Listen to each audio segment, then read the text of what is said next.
Hello, and thank you for joining us. My name is Adam Smith, and it's my great pleasure to be your guide to this Nobel Prize Dialogue entitled United by Science. To start things off, we're going to have some words of welcome. And first, I'm very pleased to introduce Laura Spreckmann, Chief Executive Officer of Nobel Prize Outreach. Thank you, Adam. On behalf of Nobel Prize Outreach, I would like to welcome you all to this Nobel Prize Dialogue. Bienvenidos a todos a compartir esta sesión con todos nosotros. Humanity is facing serious challenges. Take health or climate, for example. This has shown us, this difficult period we're living through and have been living through, how important science, research, and collaboration are for us all. Today, 80 students from 24 countries in Latin America and the Caribbean will gather to discuss how science can contribute to society and how society can contribute to science. They will be meeting 5 Nobel Prize laureates to discuss this. These 5 Nobel Prize laureates are Elizabeth Blackburn, Emmanuel Charpentier, Ben Feringa, May-Britt Moser, and Saul Perlmutter. Dear laureates, thank you so much for putting all your commitment into speaking with this group of brilliant students. Dear students, take this opportunity to think, to learn, and to discuss, not only with the laureates, but also with your peers, and hopefully continue that discussion after the session in terms of many long-term collaborations among all of you. I heard that that conversation already has started, and I'm very happy about that. To finalize, I would like to thank Helena Nader and Luis Davidovich at the Brazilian Academy of Sciences, Jeremy McNeil from IANAS, the Inter-American Network of Academies of Sciences. Also, of course, to all the members of the IANAS. To our dear Nobel International partners, 3M, ABB, Capgemini, Ericsson, and Scania. To my dear colleagues for all the fantastic work you're doing, and not least to you, Jakob Rubensson, our great producer, who has managed to bring us all together. Together, united by science. Thank you so much. Muchísimas gracias. Obrigada. Enjoy. So as Laura mentions, this is a partnership with institutes in the Americas. And in a moment, we're going to hear from the co-chairs of IANAS, the Inter-American Network of Academies of Sciences, that Laura mentioned, Jeremy McNeil from Canada, and Helena Nader from Brazil. But first, it's my pleasure to introduce the president of the Brazilian Academy of Sciences, Luis Davidovich. Hello, I am Luis Davidovich, president of the Brazilian Academy of Sciences. The Brazilian Academy of Sciences is thankful to the Nobel Outreach and to IANAS for their partnership in this very important event. We also thank the Nobel laureates for participating in this dialogue.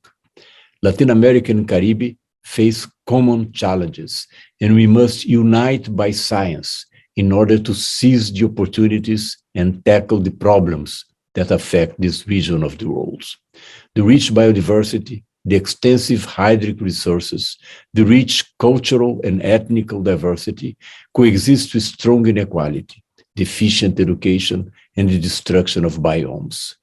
This Nobel Dialogue, which I'm sure will be a great event, is a powerful instrument to motivate the leaders of tomorrow to engage with science. Science changes the world. Thank you all for your participation. Hello, my name is Jeremy McNeil. I'm a behavioral ecologist who works on insects. I'm also the president of the Royal Society of Canada and the co-chair of IANAS. There is no question that globally we are faced with many problems today, and there is no question that science will be a major part of looking for the solutions. Therefore, IANUS is absolutely delighted to join with the Brazilian Academy of Science and the Nobel Prize Outreach Organization to bring together some of the leaders of tomorrow with several Nobel laureates under the banner United by Science. I would like to thank both the Nobel laureates and the young scientists for participating in what I am convinced will be an outstanding event. Thank you all for your participation and have a wonderful time today. Thank you. Hello, I'm Elena Nader, co-chair of IANUS, and I'm glad to welcome you all to this great event of the Nobel Prize Dialogue, Latin America and the Caribbean, in partnership with the Brazilian Academy of Science and the Inter-American Network of Academies of Science. Initially, I want to thank each academy for the support to put this program together. As already mentioned by my colleagues Luis Davidovich and Jeremy McNeil, 80 undergraduate and graduate students representing 24 countries in the region are going to discuss with 5 Nobel laureates on issues that include the responsibilities of the scientists, the power of collaboration, strategies for building bridges with policymakers and society in general, and the wider societal implication of all these things. Science is fundamental for the social, sustainable, and economic development of societies.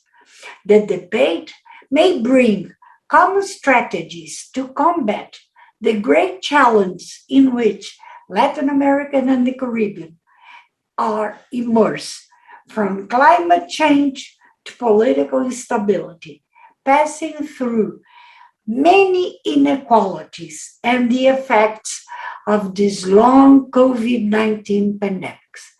Thank you so much to all of you, and I pass the word to you, Adam.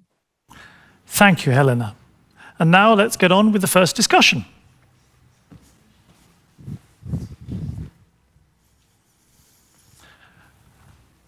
So, Liz, Blackburn, Saul Perlmutter, Ben Feringa, Emmanuel Charpentier, welcome to you all. Now, you have all been involved earlier in the week in discussions with this wonderful group of students from across Latin America and the Caribbean. And now we have the chance to explore what you thought of those sessions. So, let's start with you, Saul. What was it like meeting this group of, 16, 17 students from all over the region? It's always just a pleasure to hear the engagement and the enthusiasm that everybody has when they start out, and then of course it's also very clear that everybody's concerned about how do our careers work and how do we help our societies manage in the complexities of the world that we see and the political worlds that everybody finds themselves in. So for me, it was a great starting point. Mm. Because of course the discussions were there to explore the very broad theme of how can we make the most of science and scientists. And Helena Nader in her introduction mentioned many of the topics that we touched upon. It's a broad canvas that we covered in those discussions. We began with the topic of really what it takes to be a scientist. Liz, how did you find the discussions? Well, I found them wonderful. What a wonderful group of young scientists, and I felt very lucky to be talking with them. And as usual, it cheers me up because I think the world may not, the world may not be in such bad shape when we have such terrific young people who are, as Sol said, fully engaged in science.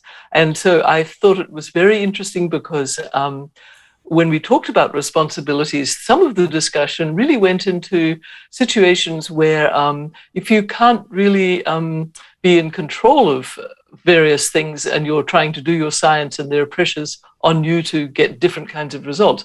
What do you do? So these are very real world questions. So we had, that was one of the terrific topics that I particularly was struck by with this group of young scientists. Thank you, Liz. Emmanuel, how did you find it? Yes, the same. It was very refreshing and always a pleasure to discuss with students from Latin America. For sure, one can appreciate very fast their concerns with regard also to the poor infrastructure for doing research in their countries compared to Europe, Asia, or America. So this is always also, I think, important that they raise also their concerns and specifically with regard to the fear of not being able to combine research, a career in research, and private life or family life. For sure, the concerns that there are a lot of challenges in the world right now, and that they feel a little bit stuck in a system where they don't see really themselves evolving and being able to make the difference. I think it's various complex issues, but it's at least what was very enjoyable is to see how much they were enthusiastic, and I thought that their questions were terrific. I mean, I thought it was extremely well prepared, and I think I was very, very surprised to which extent this group of young scientists were really prepared, asking the right question. There was a very nice flow in the way they were also interacting. I was very impressed. And Ben, it would be lovely to hear your thoughts too, just to get us started. Thank you, Adam. I must first say that I had a very stimulating and pleasant 1.5 hours discussion with the students. It was really a feast to discuss with them, because the level of questions, as was already mentioned by Emmanuel, I think was really high. I was really impressed how they were prepared. And honestly, after this session, I felt a little bit sorry that I was not a student anymore in my career, because I was confronted with this enthusiasm and spirit. And now, after all those decades, I know what it is to be a scientist, and also going through the frustrations and so. And this came up also during the discussion. Of course, it's not only glitter. You have also the periods that things don't work, how to do research, how to build a program, but also how to deal with uncertainties, etc. But this is all part of being a scientist. But what really struck me is that they had questions and discussions about not only about the scientific issues, but also about ethical issues, how to forward science in the context of current politics, especially also in South America, of course, where the level of funding probably for science is not what we expect or what we see in Europe or in the United States or in Asia. So I was really amazed by the spirit of the young people at the beginning of their career. So the discussions took many strands. Part of it was focused very much on the business of just getting on with your own science and how you make the right decisions for yourself as a scientist. And those concerns, of course, are common to scientists all over the world. Did any of you spot anything different about the way that these group of scientists from the Americas were asking those questions that were, that differentiated them from groups of students in Asia or Europe or anywhere else where you meet students? Is there anything that springs to mind that was particularly different about the way they did science? Anyone? Maybe I might reflect. It's maybe not so much about the way to do science, but to get the opportunity to experience what we have in the scientific family. Because I think in Europe, for instance, we were discussing this. We have Marie Curie programs and all these programs where we exchange students and they get this international experience, etc. And this is so crucial for young students, to have these opportunities that they can go to conferences or to a different laboratory or whatever, when you are a master's student, a PhD or whatever. And I realized that this was a type of, a point of concern for several of the students, which I hear less in Europe when I discuss with students, because they know there are many of these programs and so. Luckily for the European study student, and I think if you can do something for the students in South and Middle America to help them, to get more engaged with the global scientific community, I would be happy to help there. Liz, can I add something too? Along the same lines, one of the students brought up the question of open access and how the financial burden is placed upon the authors. And for people who are in situations where funding is very tight, they said spending a couple of $1,000s just up front to get something published is really, really prohibitive and inhibitory. And so we discussed, both very sort of immediate but also really the necessity for systemic changes in, the open access movement, while very welcome, has shifted a burden, as we all know, to authors, and that is disproportionately hard on those whose funding situations is very limited, as was the case with a number of the people on my discussion group. Liz, you read my mind. That was a beautiful segue, in fact, into a very short video piece of Yasmin from Guatemala raising exactly that question, the person you were referring to. And it would be nice to hear from her. Yeah. So let's play the video from Yasmin. And I want to talk a little bit about science publishing.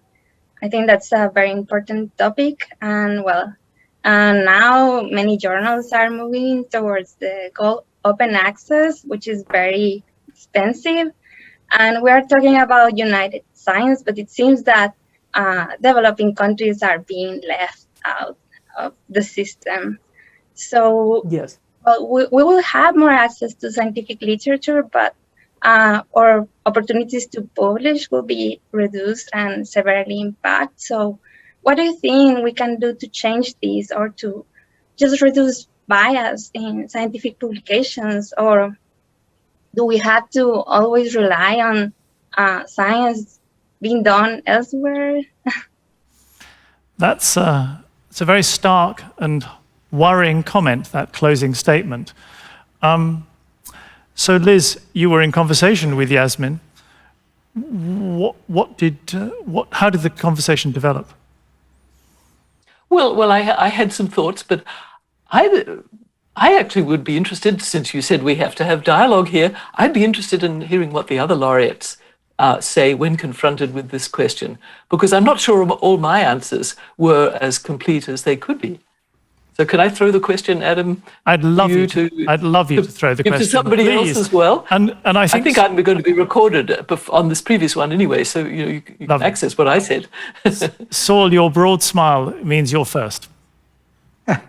So I was just thinking in the big picture that science has such a strong tradition of international cooperation, and that it's such a the possibilities of science pay back everybody when it's done in an open international form.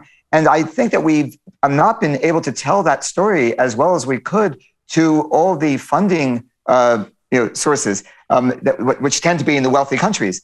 And they tend to think of it as if it were a zero-sum game. If they keep their resources close at home and fund everything happening in their own in their own country, that's the best for them. And I just think it's a mistake. I think that that if we were able to convey that sense that almost every program should be available to people from countries that don't have the resources to do it themselves, I think it'll benefit all of us. And it's also just one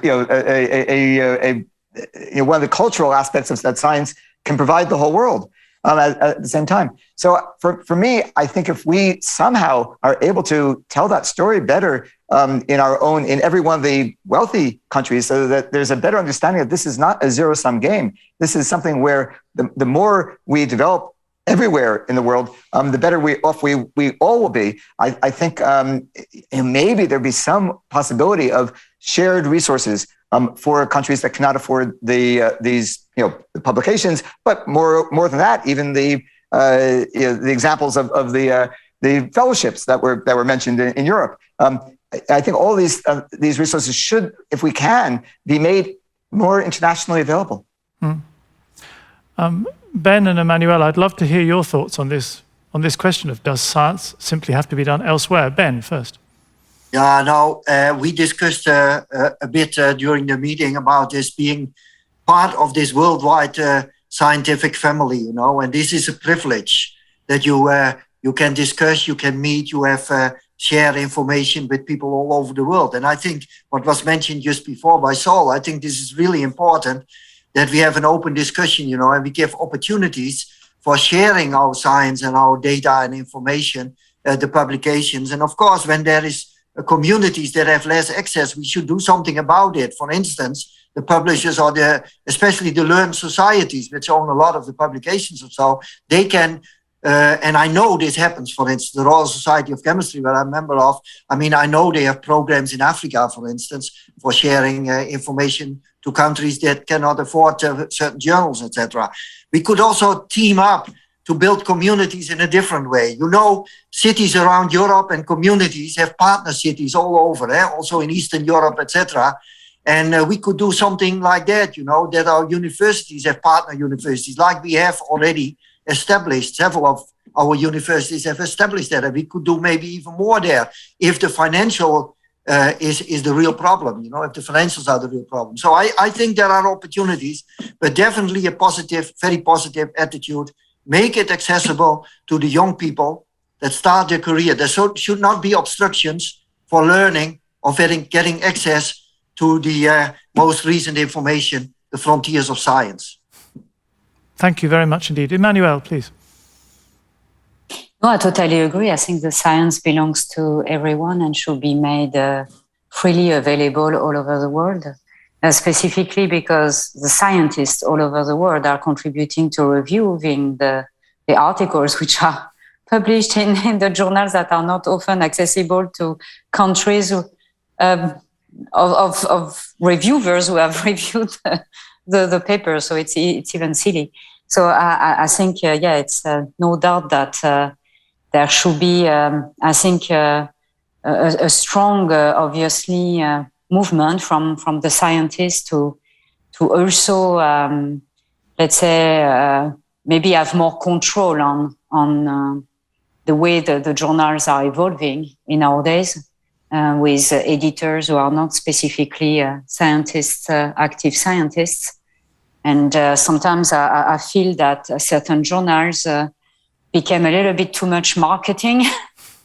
Deciding also on the topics that are supposedly of more interest than others, and I think I believe that scientists should control a little bit more and make sure that diversity is still published, and have more the control on the choice of those journals. Mm. Thank you very much indeed. So many strands to pick up on in so little time, publishing and the telling stories in science and funding. Let's talk about funding for a minute. I'd like to play a video from Stephanie from Colombia. Colombia is the second country in Latin America that have the highest investment in military spending. What do you say to the leaders of countries like Colombia so that they understand the need to invest in science and not in war? So one of the reasons that we pulled this group together with Ayanas and our friends in Brazil, was in order to create perhaps a little vanguard of young scientists who would go out and help develop the regional approach to science in Latin America, along with everybody else involved. And this question, how should we talk to governments, is a very good one. Who would like to address that?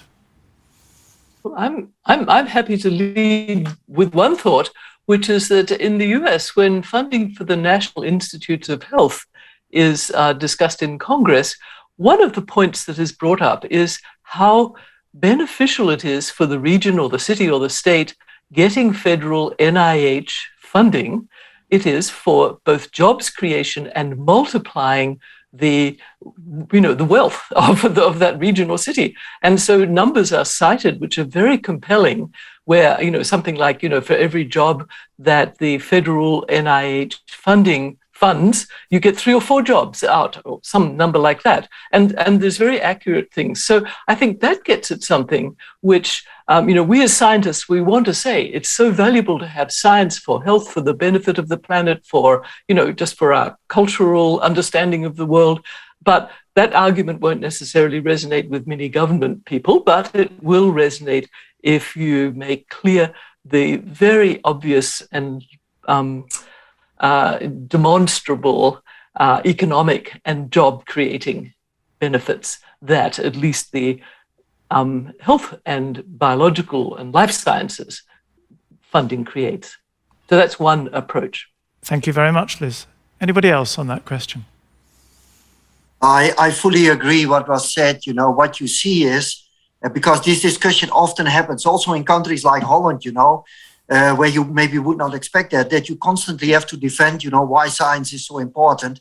But luckily, when you come with the arguments that there will be spin-offs, that the young talents, start, there will be new companies, and jobs, etc., based on these discoveries and knowledge and the output of science, especially the natural science and the medical sciences, you suddenly see that they change their mind, and they have a different kind of discussion. And this week I was at a meeting with many people of the government and CEOs of the major companies. And I brought forward, realize that knowledge is economic power. And that will change. That will change the attitude of CEOs and also government officials and politicians. They know that in the future, knowledge more than ever, will dictate where your country stands or how the economy will develop. And so I think we have good arguments, to make a case for science, and and that should be done also in over there, to help them.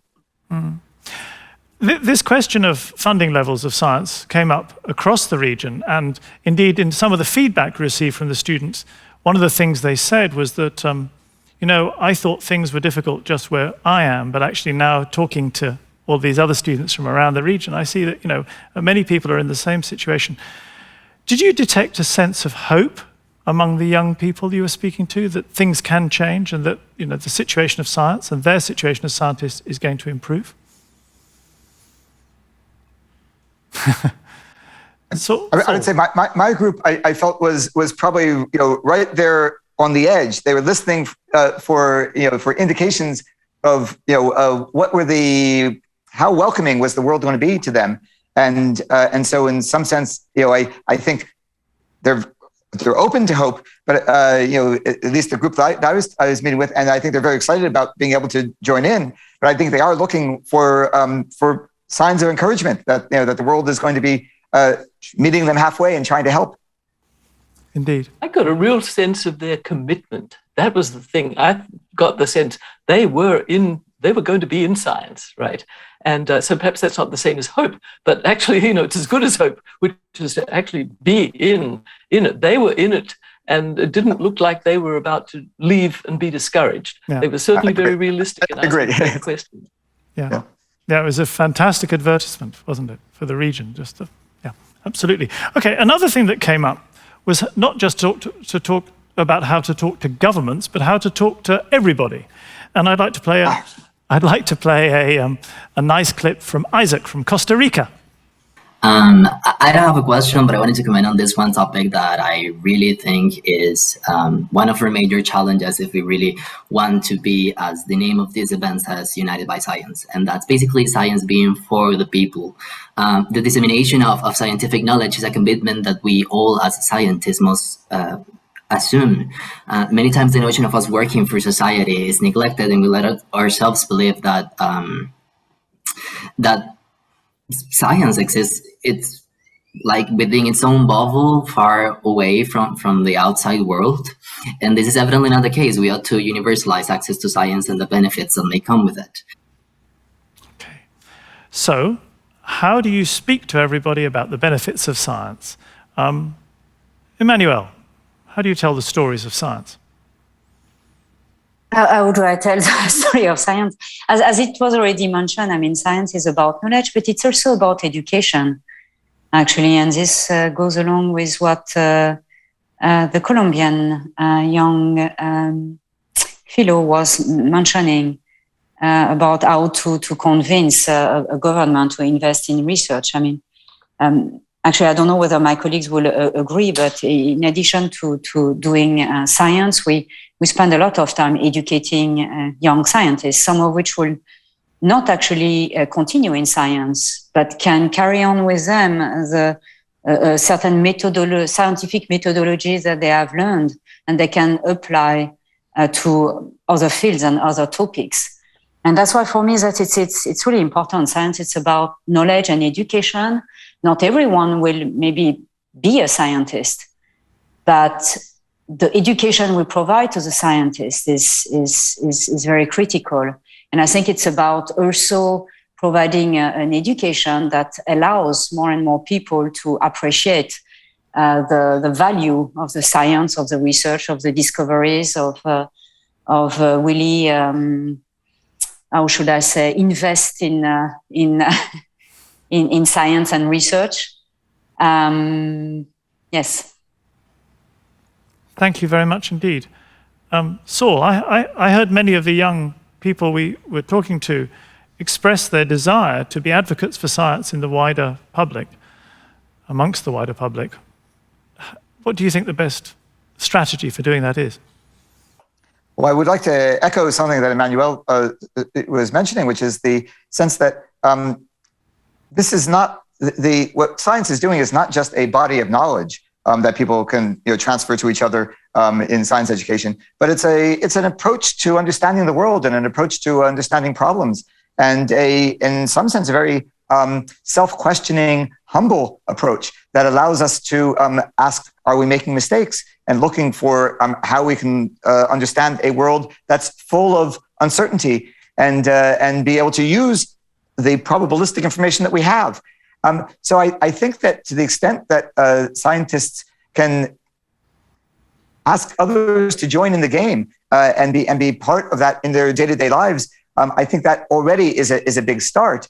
The other element of it is that when it comes to making decisions that depend on science, I think the scientists can play a role in helping invite others in to first of all understand the scientific elements that are necessary to make the decision, but also that the scientists are not necessarily the owners of the values and the goals that is as part of that recipe to make a decision, and that we want the scientists to meet the society in a very open way, so that we make decisions that respect the truths about the world, but also respect the fact that we have societies that have to make decisions based on their values and their fears and goals and desires. And that combination is something I think that scientists have not usually had a chance to really work on. But I think now, in these recent years, it's becoming very obvious that this is one of our responsibilities as well. And I think the students in our discussions, I think were saying things that felt very similar, that they were interested in trying to tie into the societies in those ways. Mm-hmm. I mean, worldwide, though, this phrase of being in a bubble that was used in the video we saw is a problem, that there are pro and anti-science factions still, and this is a big war that is being fought, I fear. Ben, how do we tackle it? Oh, Liz, go on, Liz, you go first. Sorry. Please go ahead. Well, I'm sure we all agree on what's just been said, which is so important in big picture. But there's another thing which we've been learning in terms of the climate crisis and the the lack of vaccination crisis, let's call it, and so that is that people get their information often from people they trust, and so this concept of a bubble, made me think of something that I talked about a little bit in my session earlier with the smaller group of students, and that was that if you as a scientist go and do talk to people, then you are now a human being, and if you're part of the community, you're out there and you're seen to be just, somebody who goes and, buys their loaf of bread from a certain place, and you talk to the shopkeeper there and they know, yeah, this is a scientist. This isn't some strange person in a white coat alone in a lab. And so I think actually one of the things we can do as scientists is to get out of our bubbles and actually just,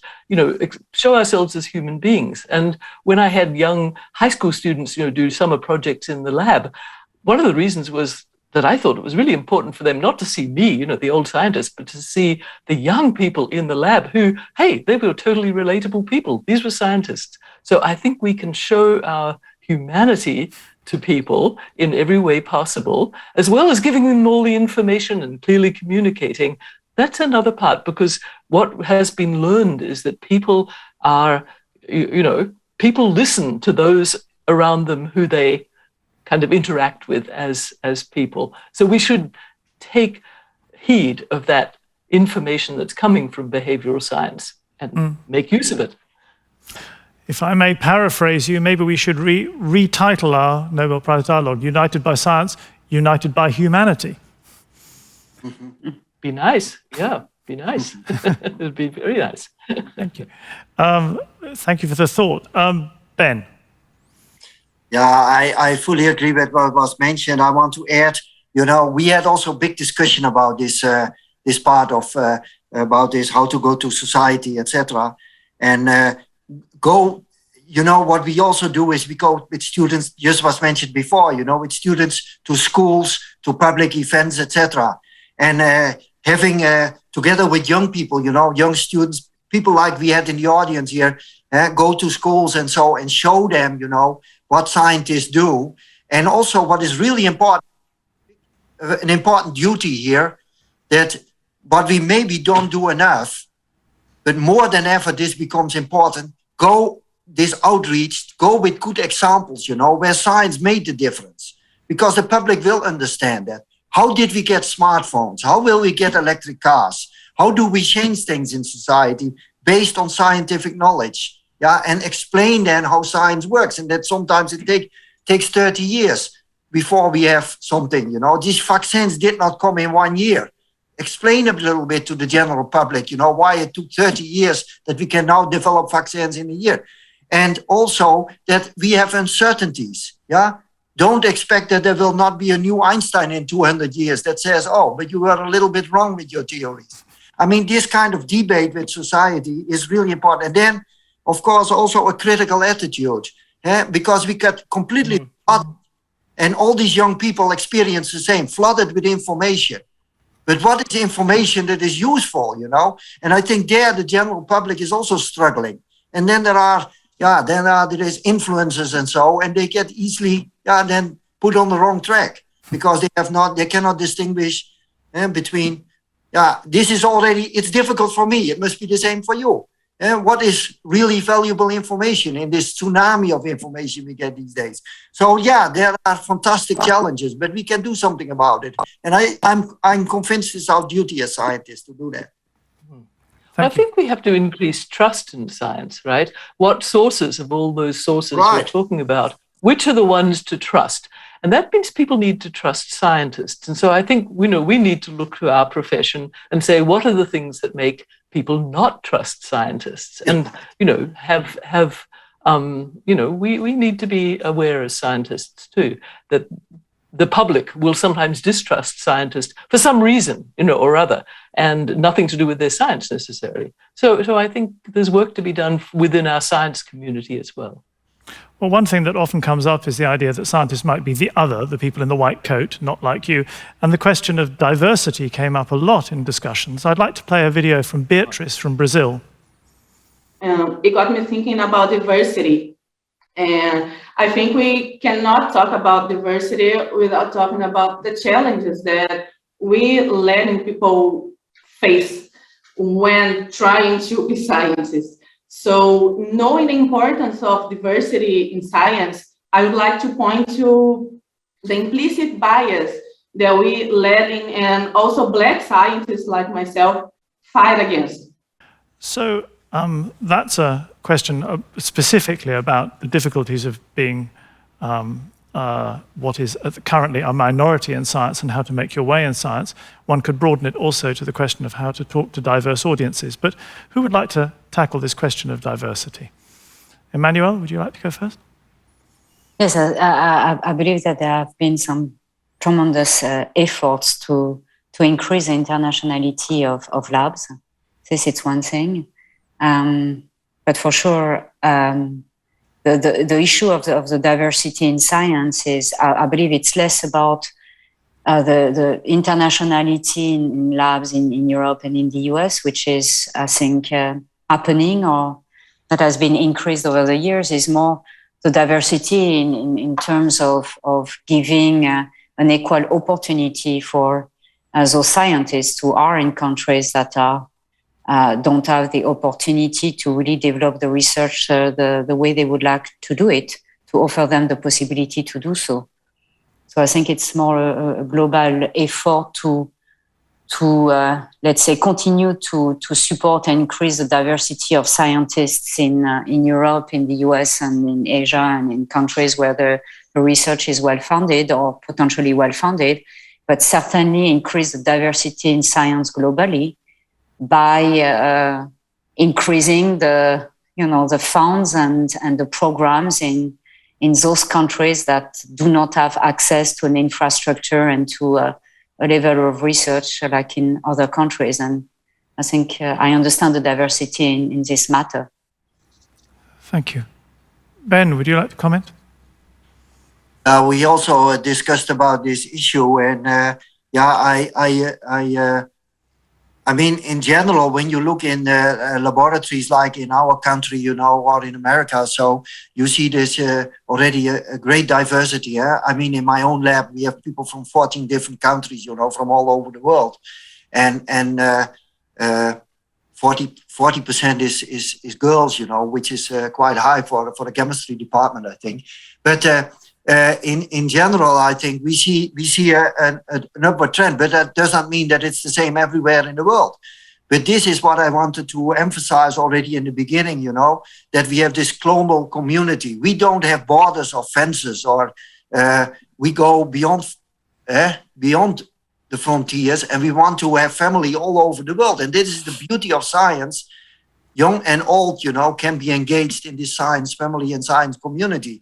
And that is typically how we cooperate, I think this happens in many laboratories where students approach, hey, could we be involved in a program or whatever? And I think governments could do even more, to stimulate that also across the world. We have programs with China, with Japan, but of course around Europe. You have the Fulbright fellowships, which students exchange with the United States and Europe. But this could also be done on a wider scale, and then the diversity to include people from all nationalities. I particularly, of course, students that come out from less developed regions or have a situation where it was not per se obvious that you went to get educated at the universities, And I told them the example of my own background. I'm from a very, very small village, a farmer's village in the eastern part of the Netherlands, where nobody went to the university. At the time I was in elementary school. But due to the fact that my parents stimulated us and we had the opportunities in the Netherlands to get grants for studying, it made it possible. And you see now that this has changed completely in the last 30, 40 years. So I'm very positive, but we should not wait. We should do something, about it, and stimulate organizations to help us to make it possible that students can exchange. Because coming from South America to Europe or the other way around is expensive. You need some funding, you need some bursaries, whatever. So it's great if we take action there. Thank you. Ben, you mentioned the issue of gender in science, and I just wanted to throw in a nice clip from Gonzalo in Argentina. And I want to talk about inequality, gender inequality in science, as you were talking before. I wanted to ask Elizabeth's opinion about how we young men researchers can contribute to eliminate these inequalities, and what would you say to a young girl that wants to start a research career in this very patriarchal world? So Liz, people can see your answer to that in one of the sessions that's coming up, as you've said before. So Saul, go on, why don't you address this question? What can young men do or what can men do to eradicate gender inequality in science? I mean, it's obvious that this has become one of these key questions of our time that people are trying to grapple with, to try to figure out what can be offered to help from a group that's already in a community to groups that have been traditionally not as welcome. And I think that part of the job is always one of as quickly as possible being able to get the role models, as Emmanuel and Elizabeth are playing that role all the time, to be visible and for the men to be looking out to be aware of in which situations there's a lack of representation that doesn't need to be there, and that one can actually try to make it clear that that particular community is supposed to be welcoming to the entire set of students who might join in. But I think this is always a challenge, because it's a bit of a snowball effect that you're trying to figure out how do you make sure that it doesn't self-fulfill the scene that you see around you in the older generation when the next generation comes in, and that the next generation feels comfortable and feels energized to take on these new roles. But of course, I'm it's one of these ones where I'm always looking for further other people's ideas. So I don't think I know more than others on this. Thank you, Saul. Thank you very much indeed. Very briefly, Emmanuel, what advice would you offer to a young woman thinking of entering science? I think, life is not maybe easy when you're a woman in science, but life is not easy when you're a man in science neither. So, I mean, for me, what saved me was, I don't know, obviously, what saved me is an education whereby both my parents were working and my father was supportive in the family, like my mother was.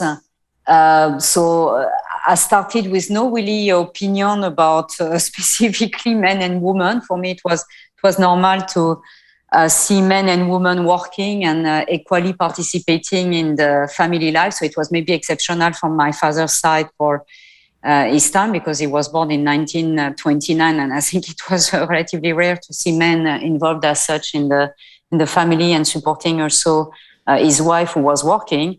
Having said this, what saved me was just to think that I was a scientist, to know that it will not be easy, but to focus on the fact that I was a scientist prior to being a woman or a man, and this saved me a little bit in surviving in this field that is quite a male field indeed. Thank you very much indeed. Well, so in a moment, the audience are going to have the chance to watch you all in conversation with all these young scientists and see all these issues raised. I mean, the conversation we've just had, I think, has brought to the fore some of the topics that are going to be discussed or were discussed, and has also represented a little bit the lovely diversity of people that we have involved in these discussions in the questions you've seen by video in this session. As a closing thought, and we have just a few seconds, one of you, I want to say some message to the students who we met, just to give them some kind of closing message on what you think they should do to make science and scientists most effective. Who wants to go? Just one of you. Jump in. Yeah, I can start. Good. I think it's what I said to some students. I think it's very important to consider that they should be the actors of their own life. I mean, they describe a future that is quite negative, but if they want to change it, they are the only ones who can change it. If they expect our generation to change it, it may not happen. So they have to be the actors of their own life, and that is important. I might add my message to them: follow your dreams, don't give up. My message would be persist and use your science for good. And I've also been emphasizing to everybody that they should find what they're really, really passionate about, and that will carry them through all the ups and downs if they're enjoying what it is that they really are getting to work on. And if I may add, one message is don't follow instructions, because there you are, I told 4 Nobel laureates, only one of them could speak, all 4 spoke. What can you do? Thank you all very much indeed. It's been absolutely fascinating. Pleasure speaking with you. Thank you. And that's it for this session. Thank you very much for listening. And now, please join us for the next discussions, in which you'll be able to choose from 5 different sessions, each featuring 1 Nobel laureate and around 16 or 17 students from around Latin America and the Caribbean. Watch them all in conversation, select between them. You can jump between sessions if you like, and then please join us back here for the closing session. Thank you.